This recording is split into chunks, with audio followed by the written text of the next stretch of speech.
السلام عليكم ورحمة الله تعالى وبركاته. داوديال meel kastoo joogtaan ku soo dhawaada wararkii telefishinka caalamiga Star oo idinka iman doona xaruntiisa guud ee magaalada Hargeysa. warkana waxa idin soo tubin doona anigoo Ismaan Axmed Ismaana. qodobada ugu door karoon aad wararkay ku daawan doontaan daawadayaal waxa kamid ah madaxweynaha Soomaaliland Axmed Maxamed Maxamuud Siiraanyo ayaa ka qayb galay munaasabad ballaaran oo ay ku qalin jabinayeen dufcadii 15aad ee ka qalin jabisa jaamacadda Camuud ee magaalada Boorama.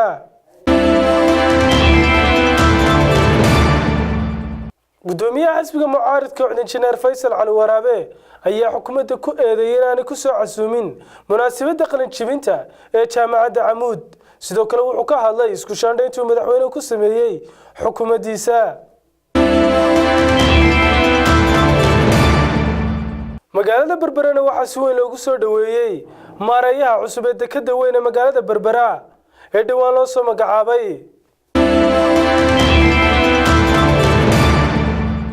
wariye Maniir Axmed Cigaal oo ka tirsan wariyaasha ka howlgala wasaaradda warfaafinta ayaa wasiirka wasaaradda warfaafinta Soomaaliland ku eedeeyay inuu ka joojiyay gabi ahaanba shaqadii wasaaraddaasi.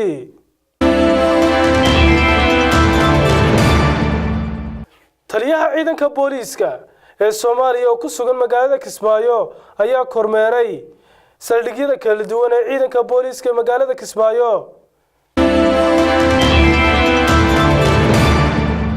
daawadayaal intaasi waa qodobadii warka. haatan ku soo dhawaada wararkeena fisan. intaynu gelin wararkeena fisan aan ku wada nasano qadar adeega bulshada.